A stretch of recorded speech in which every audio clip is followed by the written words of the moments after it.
Good evening, everybody. My name is Jonathan Reisman. I am a third-year medical resident at the University of Minnesota. My specialty is physical medicine and rehabilitation. Tonight, we're going to be talking about what is pain management, what is pain medicine, what is a pain doctor.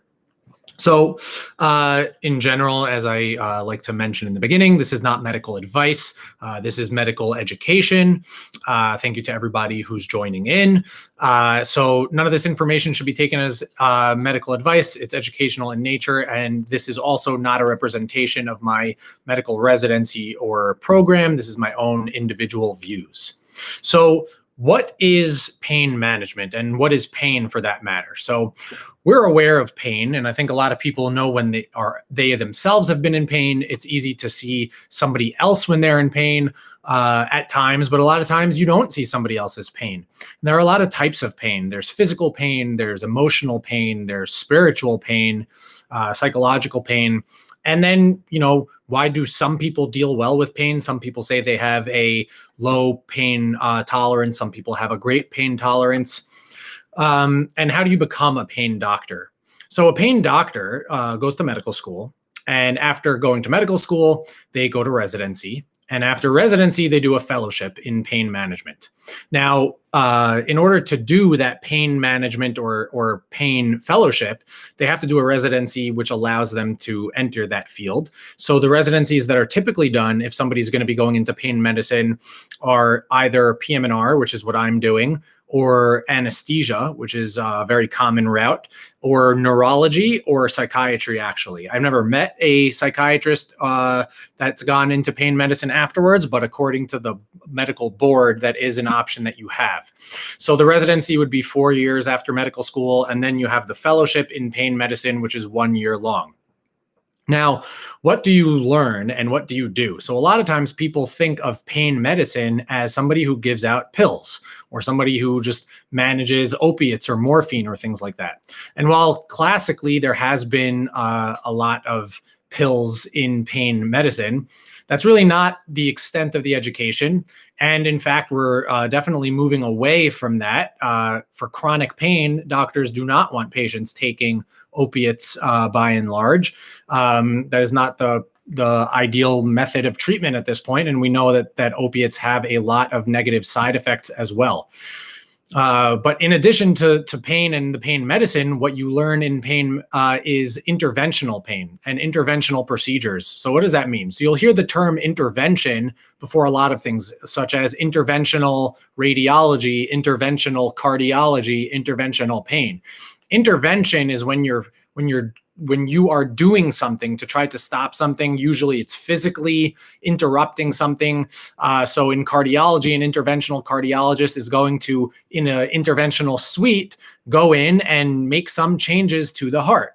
Or in interventional radiology, someone will go in and put a catheter in, or a number of other, image-guided biopsies.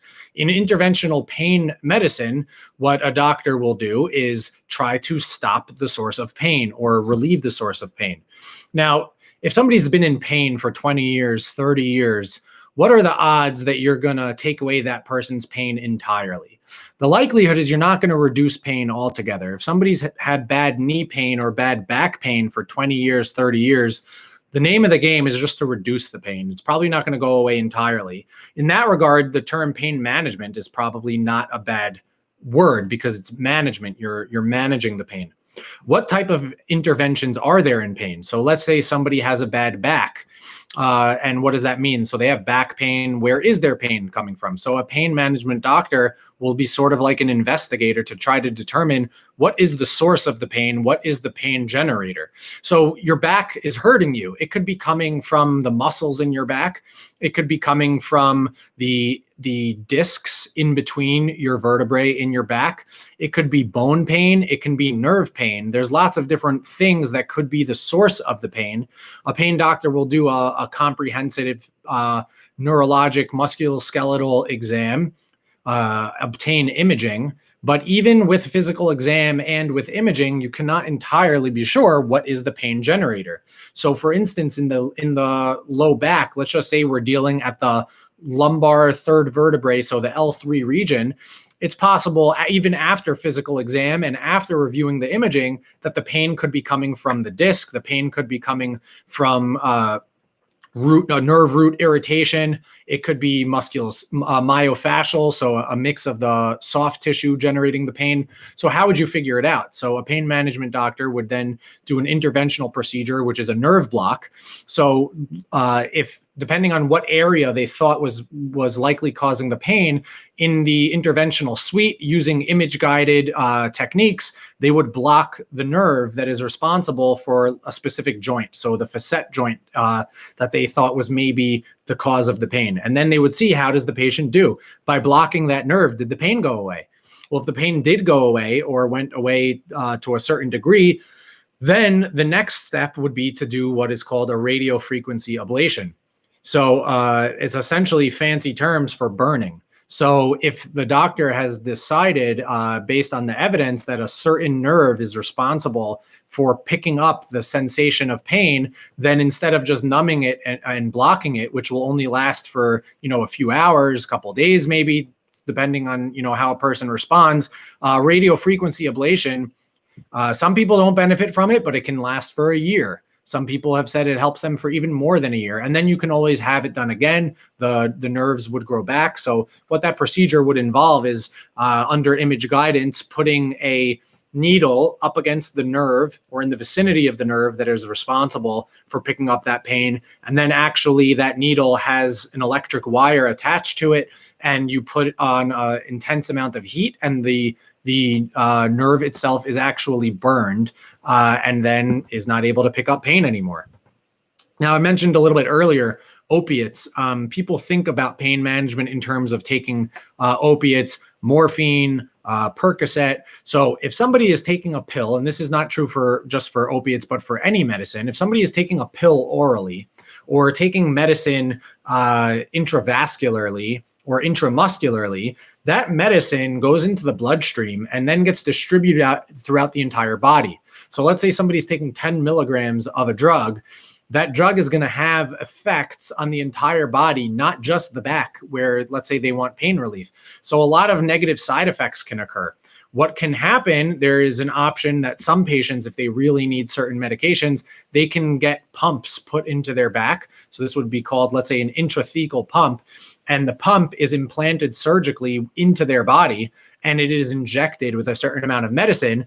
And then there is a catheter that extends from the pump into the intrathecal space in the spinal canal, and the medicine is delivered exactly to the location that the medicine is needed, bypassing the blood system and hopefully some of those negative effects, and pain medicine can be delivered much better. However, still, we do not necessarily recommend to somebody to be on long-term opiate therapy. We are aware that there are many negative side effects to opiates. And additionally, we have another factor. So when somebody's in pain for a long time and they're taking medicine, they can develop tolerance. So these cells that are responsible for picking up pain and the cells that are responsible for opiate medication to act on them, they make it more challenging for the body to actually experience pain relief. And then the person would require higher and higher amounts of opiate drugs in order to take away that pain. So really, we try not to prescribe opiates as much as possible. Again, this is not medical advice. If you have any questions about this specifically as far as your medical care or care for somebody that you know, definitely ask your healthcare provider.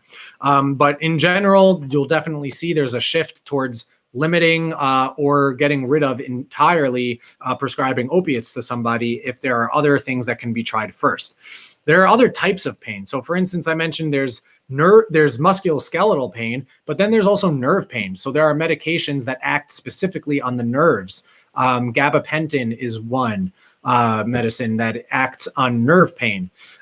So really, it's important to distinguish what type of pain the person is in and then try to give the medicine that would be most appropriate. We try to give the lowest dose of that medicine.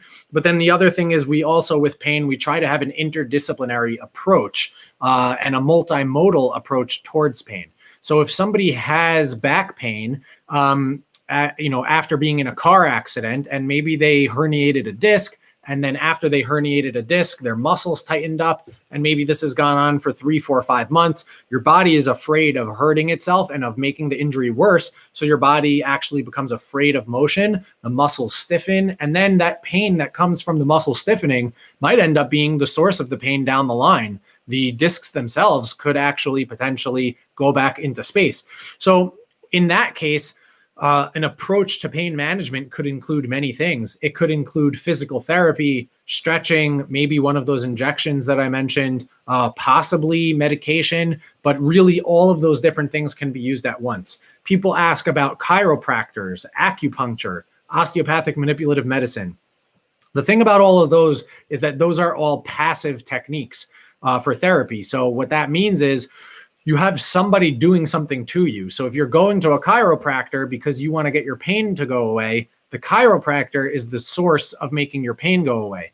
There is potentially, you would obviously want to ask your medical doctor who they recommend, because just like not every doctor necessarily has the same outcomes, not every chiropractor has the same outcomes, not every acupuncturist has the same outcomes.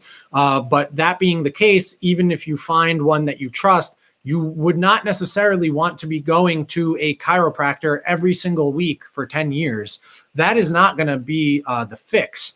We, at least in the education that I've received, could see going for physical therapy, going to a chiropractor, going to an acupuncturist for a certain period of time, maybe 3 visits, 4 visits, 6 visits. Physical therapy, maybe quite more than that, for months at a time. But the idea is they're going to help you. They're going to get you better a little bit up front, but your relief is ultimately going to come from active participation, you being mobile, you exercising. You cannot rely exclusively on other people to make your pain go away. But again, there are so many different options and so many different therapies, techniques, modalities. So definitely, this is, like I said, this is not medical advice. If you have any questions, ask your healthcare provider, but definitely become educated about everything that's out there, especially if the people, that are listening to this are interested in healthcare, becoming a doctor, or you're already in medical school and you're choosing residency. You want to become as educated as possible, because even if you don't go into pain medicine, you are going to have patients that are in pain, and you want to know a lot of the different options that you have available so that you can help your patients as best as possible. There's one more topic I wanted to mention before taking a look at some of those questions, and that is a topic called central sensitization. That's a topic that I'm going to be doing in depth by itself, but just wanted to mention it briefly here. So what is central sensitization of pain? So perhaps you know somebody in your life that has bad back, has bad knees, and they've had this pain for a very long period of time. And maybe they've had surgery, maybe they've gone to therapy, and the pain just doesn't seem to be going away. Or maybe they've had a doctor tell them, "I'm sorry, ma'am," or "I'm sorry, sir. We don't have a real good reason why you're in so much pain. Based on the imaging, based on the surgery that we did, based on all these things, you shouldn't be in so much pain. So why are some people in such extreme pain, even if they shouldn't be necessarily in so much pain?" So one thing that's very interesting, and this is not doesn't mean this is the answer for everybody, but again, it's a topic to be educated about. I didn't learn about it in medical school. I only graduated from medical school a few years ago. It's not part of the curriculum. So doctors, unfortunately, are not learning this. It's important to know about it so we can be educated and help our patients. So what central sensitization is how does pain work? So if I step on a thumbtack, the pain receptors in my foot, they send the pain signal up through my spinal cord, up to my brain, where my brain can process the fact that it's in pain. It can motivate me to do something about it. I can quickly, it would be a reflex to jump off the thumbtack, but I can make a cognitive decision. I'm no longer going to step on thumbtacks. I'm going to avoid thumbtacks. Or if your back is in pain, your brain is realizing it's in pain. What happens is, quite interestingly, is unfortunately part of life is very traumatic. And there are people who go through psychological challenges in their life or traumas in their life. And imagine somebody who has bad post-traumatic stress disorder, and they are at a heightened state of anxiety, of trauma, of tension. And they're always kind of a little elevated in their central trauma. And what happens is that we've learned that's very interesting is some of the pathways that that pain and trauma travel along share some highways, if you will. And because that highway can be at an elevated state of intensity due to past psychological conflict or past psychological trauma, then because the highway is on fire, so to speak, when that person has a painful stimulus that is going along that highway, that person will actually experience that pain at a greater intensity because of that trauma, which is causing that highway to be on fire. So what happens is with a lot of people who are in this chronic pain, it's important not only to address the source of the pain, but it's important to understand that they might need to talk about something that's bothered them in the past, or resolve some kind of trauma, or deal with it, or learn how to get a therapist. There's something called biofeedback, teaching your body. There's a mind-body connection. There are therapists that can help you calm your body's trauma state down, and then actually the pain level itself can calm down as well. Like I said, that's a very intense, deep area of conversation that can take hours and hours to talk about. And I do think it's something that every doctor, no matter what type of doctor you become, it's something you should know about, because you are going to have people you care about in your life and patients that you care about that you want to treat that are going to be in pain. And it's really important that we utilize our modalities that we have, because we have a lot of really good ones. So that's really what I wanted to talk about, just as kind of an intro into what is pain medicine, what is pain management. There's way more to it than what we discussed, but that's just a little bit on it. So one question from the Bitcoin Express. Thank you, Bitcoin Express, for asking the question. Everybody should check out the Bitcoin Express. They provide really good education in terms of all things cryptocurrency, Bitcoin, blockchain, to name a few. Have you ever heard of doctors prescribing yoga before other pain treatment measures? So that is a good question. So definitely yoga, like I mentioned, you can have as a doctor, you can have a toolkit, and you want to have as many tools in your toolkit as possible when you are going to be taking care of somebody. So definitely yoga is a very good option for a low intensity exercise. It incorporates strengthening, it incorporates flexibility. And like I said, a lot of people's pain is because you could have been in a car accident, you could have hurt your neck, and as a result of what happened in your spinal cord, your muscles tense up. Years later, it's quite possible that the disc in your spine is better, but your muscles are still tight, and you've kind of developed this entirely new problem. So definitely yoga can be helpful. Again, all of these different things, especially if you're dealing with an injury of the back, spinal cord, anything, check with your doctor before doing any activities, because you want to do the right thing. But definitely yoga can be a really helpful, healthy practice. Again, just make sure it's right for you. Speak to your doctor about that. Next question. Have you experienced cases of congenital analgesia, or just cases of people who don't feel pain, and how you treat that with regard to physical therapy? So I personally have not. So there is a simple answer to that question. The answer is no. But definitely is an interesting area to look into. I'm sure as I delve more into this career path, I will have more experience in that. But generally, yes, there are people who don't feel pain the same amount that somebody else would. Just like there are some people who would feel a greater degree of pain, there are some people who just don't feel quite as much. But to be honest, I don't have experience with that yet. But if and when I do have a patient in that in that section, and I learn more about that, I would be happy to speak to some of my experience in doing that. So I hope this was an educational experience. Here, we got another question right here. How has being a PM&R doctor changed your perspective on pain and pain management? And how has what you learned as a resident differed from what you were taught in medical school? So this is a good question. So I'll start with the second one. How has what I've learned as a resident differed from what I was taught in medical school? In medical school, I was lucky enough to go to a medical school in New Jersey where we had a required physical medicine and rehabilitation, pain and palliative care rotation. So I did have experience learning about pain. But that being the case, the board exams, the USMLE exams and the COMLEX exams, they do not test you to great detail on pain and how pain is processed. So really, as a medical student, you don't learn all that much about it. You learn about certain basics. You learn about, gabapentin is good for nerve pain. You learn certain times where you would maybe want to use Tylenol, or certain times you would want to use ibuprofen. But as far as what you learn in a pain fellowship and the interventional techniques and procedures, nerve blocks, radio frequency ablations, spinal cord stimulators, a lot of really valuable, important things that are being done now. We really didn't learn much about it in medical school at all. There's a lot that you don't learn about in medical school. One of the questions earlier was about congenital analgesia. In medical school, you actually don't learn much about cerebral palsy. And I definitely want to do a whole talk on that in the future, because cerebral palsy is something that affects so many people.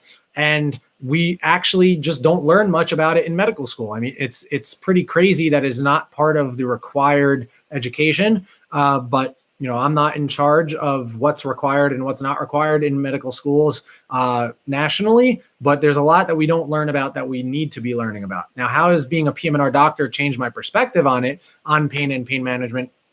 Well, so in PM&R, I mention to people all the time that if you don't know what PM&R is, you're lucky and you're unlucky. But in a lot of ways, you're lucky, and that's because that probably means you yourself and a family member of yours have not needed a PM&R doctor.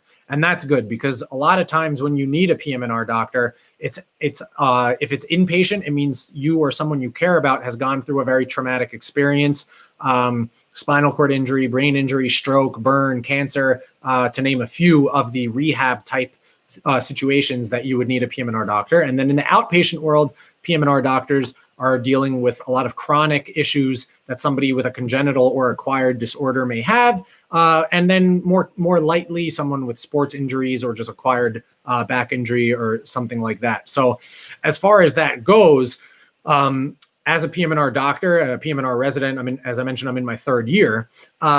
So the thing is that I take care of patients, and we take care of patients who have very serious things happen to them. And if you had a cardiac transplant or a liver transplant or something like that, you could have had the best surgeon in the world. You could have had the best therapists in the world, the best nurses in the world.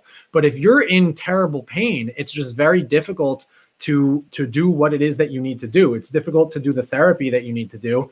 And pain can cause depression. It's very, and there are unfortunately just situations in life that cause a lot of pain. So as a PM&R resident, I see how people deal with it. And I'm amazed sometimes you learn about a patient who you would expect to be in an extreme amount of pain and have a very difficult daily life.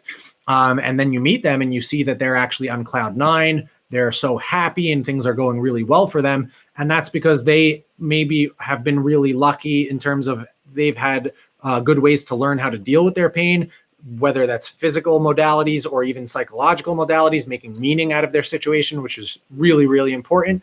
I would like to do a talk on that in the future, making meaning out of your situation in life, medically or non-medically. And then there's some patients who, unfortunately, they have an injury. It's maybe not as bad as somebody else's injury, but it's still really bad for them. And the pain that they experience causes them such disability, and they it really makes their life kind of unenjoyable in a lot of ways. So definitely I've seen how, and I started the talk earlier on, how there's different types of pain. There's physical pain, psychological pain, spiritual pain, and any of those things can cause you pain. So it's important, and in PM&R, we focus on the entire life picture: social functioning, psychological functioning, family life, communal life. And it's really important to address the entire person, not just one area of them, when you're dealing with what's causing them their pain. Another question here, You have mentioned yoga. Do you prefer advising other methods of pain management other than or in addition to medicine prescribed? So again, everybody's different and every situation needs to be heard and examined by a professional who's capable before giving out advice. But in general, from an educational perspective, definitely it is good to have, as I mentioned, a multimodal approach to pain. And while there is a role for medicine, we try, as I mentioned, to avoid opiate medications, but Tylenol can be very helpful. Ibuprofen, neurolytics like gabapentin. There are topicals. You can put on lidocaine patches, even Bengay over the counter. There's lots of medicine that can be very helpful. You don't want to have more medicine than necessary. So definitely it's always important to have a plan with a physician when you're starting a medication. It's good, to have a how to start it, but it's also good to talk about how to come off of it. So those are conversations to have with doctors as well. But definitely in addition to medicine and procedures, injections, therapies, it's really good to have a varied approach. So what does the physical therapy look like? What does exercise look like? Stretching, ice packs, hot packs, TENS units, electrical stimulation, biofeedback, pain psychology. There's a whole field of psychology for pain. So definitely, yoga, like was mentioned in the question. So there's definitely so many different techniques, and some work really well for some people, and some people don't get the same benefit. So it's good to know what's out there, but also to do it safely and responsibly. How do you begin to assess pain, and how do you go about diagnosing and providing proper relief?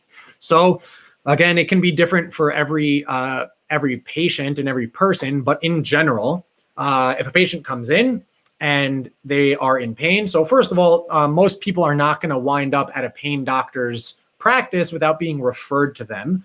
So usually what that will mean is a different doctor, whether it's a general practitioner or an orthopedist or a neurologist, will say, hey, my patient's in all this pain. I'm not really sure how to get rid of it, how to help them. I think you should go see, this group over here that specializes in pain. So again, somebody, let's say, has a bad back, they tell you my back hurts, my shoulder hurts, my neck hurts. So a lot of times people with pain, they have lots of different things that hurt them. So what I do, at least when I find out that someone is in pain and they are coming in and they want to talk about it, so I listen to their story, and you have to hear them out. Everybody's story is truly important. So when did it all happen? What happened first? If somebody says my neck hurts, my shoulder hurts, my back hurts, my head hurts, well, are these all connected? So when did it start? Well, it started with a car accident, and what hurt after that? My back. So your back. And then when did the shoulder start to hurt? Well, 2 years later, this happened, and then it was my shoulder, and then it was my neck, and then it was my head. So what I like to do is I like to break down all of the different areas that are causing pain and figure out why does each one hurt. So what in pain management, generally, you're looking for pain. It's called pain generators. What are the sources of the pain? If it's a back, like I mentioned, it can be the bone that hurts. It could be the muscle that hurts. It could be the nerve that hurts. And even the bone, if it's coming from the vertebrae, which vertebrae or which part of the vertebrae? Is it the facet joints, or is it the nerves exiting them? There's so many different things that can be causing pain. So you do a thorough history. You ask a lot of important questions. One other thing that's really, really important is red flags. So you want to make sure that somebody with pain doesn't have anything emergency like going on. So you want to make sure there are no infections, no cancer, no spinal cord instability that can rapidly progress and get worse. So there are things that you would want to make sure are not there. And basically, those are just a few, but there are more. And so then you would ask all the questions to the patient, learn as much as you can, but then the physical exam. So if somebody says their low back hurts, it might be their low back, but it might be their hip. It might be their sacroiliac joint, right? In a relatively small area, you have like the lumbosacral region of the spine, but then you have the sacroiliac joint of, the bones in your pelvis. And then there's also a lot of muscle there. You have the piriformis. It can be sciatica. There's so many different things. So there are different physical exam maneuvers that are what we call special tests. So similar to a shoulder, if I told you I have shoulder pain, there are different exam maneuvers that, depending on what happens in that exam, we can isolate most likely what is the source of the pain. Is it the supraspinatus? Is it the deltoid? Is it the trapezius? Is it a combination? But again, you want to combine that with imaging. So what does the physical exam show? What does X-ray, CAT scan, MRI, depending on which test is indicated? Then there's Electro Diagnosis. So that is a whole topic by itself. What is Electro Diagnosis? Nerve conduction studies, electromyography. It measures the nerves, how a specific nerve is acting, how a muscle is acting. You put all of those together, and then even still, you might need to do diagnostic intervention. So that's some of those nerve blocks I was talking about. Let's say you thought it was the facet joint. So you block the nerve that picks up pain from that facet joint. If the person experiences pain relief, well, you've diagnosed the pain generator as coming from the facet. If the pain doesn't go away, then maybe it wasn't that facet, maybe it was something else. Proper relief, after you determine what the source of the pain is, then you can figure out relief. What's the best way to go about relieving it?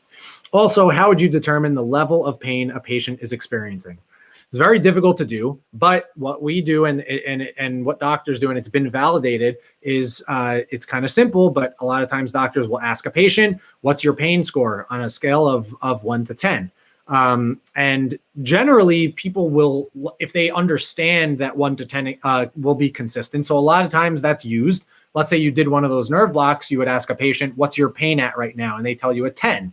And then you do the procedure afterwards, what's your pain now? It's a 2. So we would say that's an 80% reduction in pain. There are obviously flaws to that system. Another method of assessing pain is not necessarily focusing on the pain, but focusing on functional quality of life. So what things does your pain prevent you from doing? Well, somebody will say, well, it doesn't let me work. I'm on disability, or it doesn't let me play with my grandchildren. It doesn't let me go grocery shopping. I'm not able to shower. I'm not able to put my shirt on. I can't, I can't tie my shoes. So that's a way of assessing pain. Also, it's not exactly assessing pain, but it's assessing the injury's impact on your quality of life. And then let's just say somebody was doing that, and then you prescribed a certain medication for them and they're taking it, and then you bring them back into your office and you say, well, how is your pain? How is your function now? You mentioned you weren't able to tie your shoes. Are you able to tie your shoes now? Are you able to walk your dog now? So by assessing a lot of the functional criteria, you can help them quite a bit as well. So anyway, that's what I got for tonight. Pain is a really important topic. It's important to all areas of medicine. It's important to all people. Every single person will experience pain throughout their lifetime, sometimes worse, sometimes not as bad. But especially if, you are pre-med or you're in medical school and you're choosing a residency, you want to learn as much about this as you can so that you can help your patients the best. You could do the best surgery in the world, but your patient might still be in a ton of pain, even though you're the best surgeon in the world. So it's good to know how to help them. Again, none of this was medical advice. This is educational. Speak to your healthcare provider or call 911 if you think you have an emergency. And I look forward to any questions you have. If you haven't subscribed to the channel, click subscribe. You can get more updates, learn about what's going on, get notifications.